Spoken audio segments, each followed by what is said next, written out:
और अब हम बात करते हैं डायस्टोलिक मर्मर की। तो देखिए डायस्टोलिक मर्मर में दो मर्मर है, एओर्टिक रिगर्जिटेशन और माइट्रल स्टेनोसिस।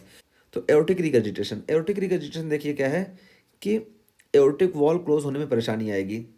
तो यहाँ पे मरमर पैदा होगा। देखिए एओर्टिक वॉल जब क्लोज हुआ तो क्लोज प्रॉपर नहीं हुआ, इसकी वजह से जब वेंट्रिकल रिलैक्स करेंगे तो कुछ ब्लड इधर से इधर आने की गुंजाइश बाकी रहेगी, जिसकी वजह से देखिए S2 के बाद मरमर पैदा होगा।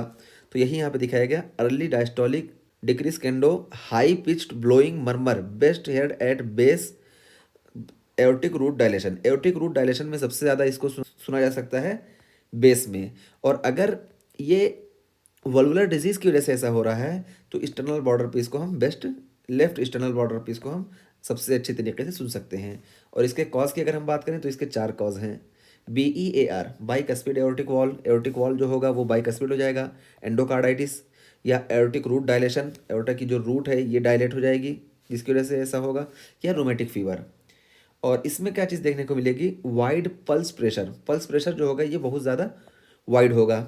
सिस्टोल के दौरान ये बहुत ज़्यादा हाई हो जाएगा और डायस्टोल के दरमियान ये बहुत कम हो जाएगा। तो इसी को बोला गया wide pulse pressure. Pistol short femoral pulse, femoral में अगर हम वो करें तो हमें पिस्टल शॉर्ट फिमोरल पल्स हमें फील होगा। और पल्सिंग नेल बेड क्विंकी पल्स ये हमें देखने को मिलेगा। ये क्या है, ये देखिए ये अगर हमारा नेल है, ये देखिए, तो नेल पे अगर हम यहाँ पे प्रेस करते हैं तो ये वाला एरिया वाइट हो जाता है और ये वाला एरिया पिंकिश हो जाता है। ये कुछ इस तरीके से नॉर्मल कंडीशन में। और इस कंडीशन में क्या होगा, जब इसको हम प्रेस करेंगे तो ये वाला एरिया जो पिंकिश है प्रॉक्सिमल एरिया और ये एरिया वाइट है, ये एरिया नॉर्मल कंडीशन में कांस्टेंट रहता है। लेकिन इस कंडीशन में क्या होगा कि ये मूव होता रहेगा, इधर बढ़ेगा फिर कम होगा, इधर बढ़ेगा फिर कम होगा, ऐसा ऐसा होता रहेगा। तो इसको हम बोलते हैं क्विंकी पल्स। और उसके बाद इसमें देखिए क्या दिया गया है, हाइपर डायनेमिक पल्स होगा। And head bobbing when severe and chronic, severe और क्रोनिक होगा तो ये कंडीशन देखने को मिलेगी। और can progress to left heart failure, तो ये लेफ्ट हार्ट फेलियर भी कॉज कर सकता है।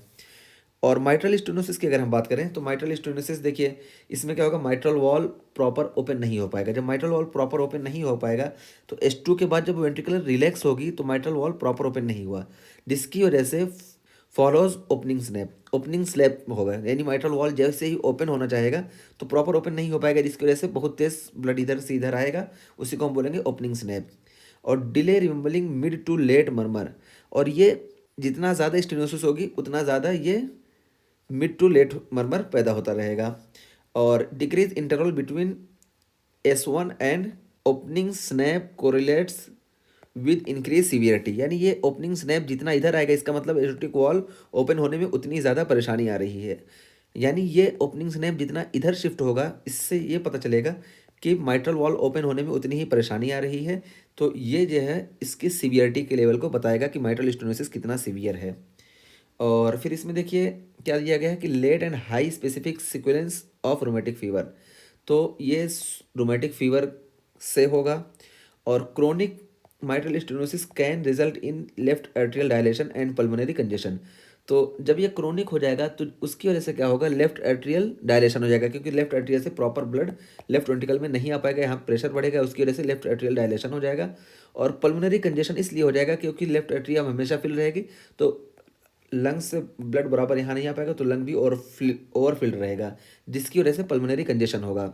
और एट्रियल फिब्रिलेशन हो जाएगा और ऑर्टनर सिंड्रोम देखने को मिलेगा और हिमोप्टाइसिस, राइट हार्ट फेलियर, ये सारी चीज़ें देखने को मिलेंगी।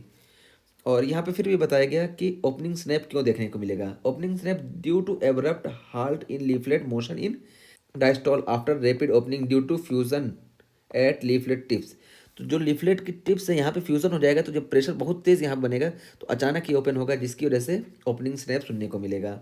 और यहाँ पे बताया गया कि लेफ्ट आर्टेरियल का प्रेशर जो होगा वो लेफ्ट वेंट्रिकल के प्रेशर से बहुत ज़्यादा बढ़ जाएगा डायस्टॉल के दौरान, जब डायस्टॉल होगा। और फिर उसके बाद कंटिन्यूस मरमर हमें कब